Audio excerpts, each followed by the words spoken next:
ओम शांति। आज है शुभ दीपावली और आप सभी को शुभ दीपावली मुबारक हो।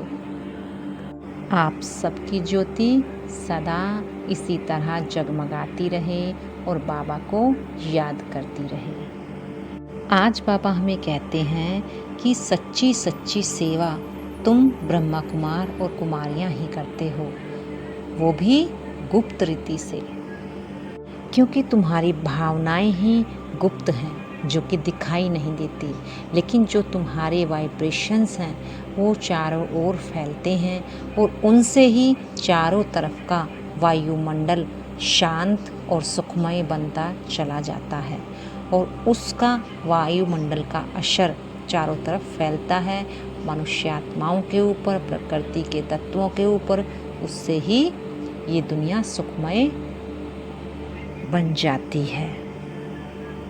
यानी हम तो वो कार्य कर ही रहे हैं जो बाबा ने हमें कहा है। कहा भी गया है ना कि चढ़ती कला तेरे भाने सर्व का भला। इसी का ही ये गायन है।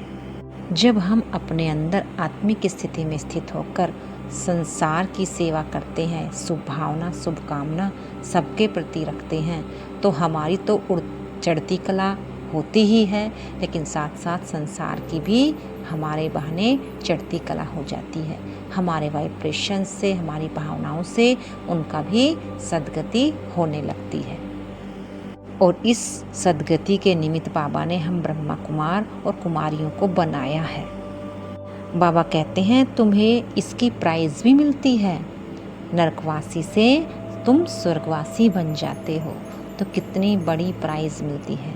लेकिन ये भी यही समझने की बात है, जितना जितना हम स्वर्गवासी बनेंगे उतना उतना ही इस संसार को भी स्वर्ग की तरफ ले जा सकते हैं। सुखमय संसार कैसे बनेगा जब हमारे संस्कार दूसरे के संस्कारों से टकराने बंद हो जाएंगे। यानी दूसरा चाहे कैसा भी व्यवहार कर रहा हो, कुछ भी उसका संस्कार हो, लेकिन उसका संस्कार मुझे डिस्टर्ब ना करे, परेशान ना करे, तब कहेंगे कि मेरे अंदर सुख की स्थापना हो रही है। जैसे बाबा ने कल भी मुरली में बताया कि शांति जहाँ पर है वहाँ आप शांति महसूस कर रहे हो, तो ये कोई शांति की स्थापना नहीं हुई, क्योंकि वो वायुमंडल का प्रभाव ही तुम्हें शांति का एहसास करा रहा है। शांति की स्थापना तब समझो जब चारों तरफ अशांति का माहौल हो और उस समय भी हम अपने अंदर शांति की लहर उत्पन्न कर रहे हैं, तो समझना हमारे अंदर शांति की स्थापना हो चुकी। क्योंकि बाबा सुख शांति की स्थापना, नई दुनिया की स्थापना यहीं कर रहे हैं। यहीं पर आकर हमें नरकवासी से स्वर्गवासी बनाते हैं। हमें खुद ही अपनी सोच को चेक करना है। कहते हैं बाबा कि तुम कितने देवता बने हो, कितने % तक बने हो, ये भी तुम अपने पुरुषार्थ से चेक करो, क्योंकि हमारी सोच ही हमें सबसे अच्छा बता सकती है कि हम कितना देवता बने हैं। यानी हम कितनी दूसरों के प्रति, हमारी आज भी वही पुरानी सोच है, वही थोड़ी थोड़ी देर में हमारी सोच डिस्टर्ब हो जाती है। जो जैसा व्यवहार करता है हम भी उसको देखकर वैसा ही कर लेते हैं, तो उससे पता पड़ता है कि हमारा देवता बनना कितना % तक हम देवता बन चुके हैं। आज बाबा ये भी कहते हैं कि मोक्ष किसी को भी प्राप्त नहीं हो सकता। आवागमन के चक्र से कोई भी आत्मा बच नहीं सकती।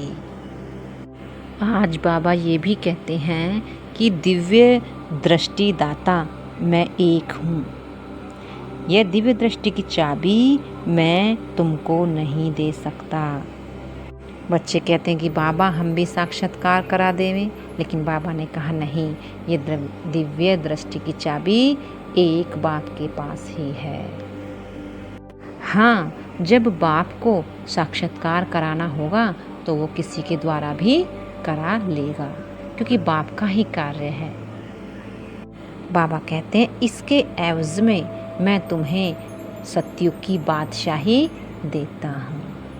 दिखाता नहीं हूँ, लेकिन मैं तुम्हें प्रारब्ध ज़रूर देता हूँ। बाबा हमें ये भी बताते हैं कि गीता भगवत में शुरू में और लास्ट में एक ही बात आती है, मन मना भव, यानी मुझे याद करने से तुम मुझे पा लोगे और सतयुग के मालिक बन जाओगे।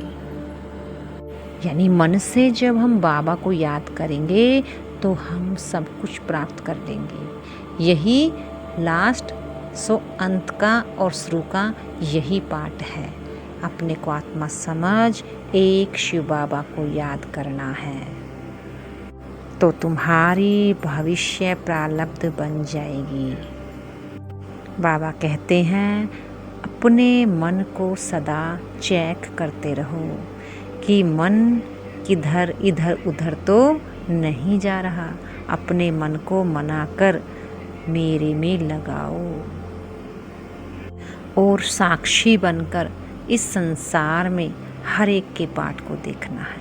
स्वयं के पाठ को भी साक्षी होकर देखना है, क्योंकि स्वयं के द्वारा भी तो पेपर आ सकते हैं ना। कभी बीमारी का पेपर, कभी किसी चीज़ का पेपर, और संसार के द्वारा भी आएंगे। तो बाबा कहते हैं साक्षी दृष्टा का वरदान मुझसे सदा लेते रहो,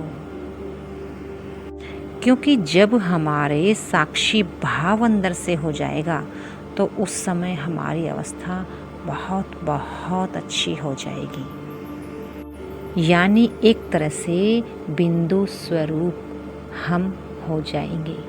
सबसे पावरफुल स्थिति हमारी यही है।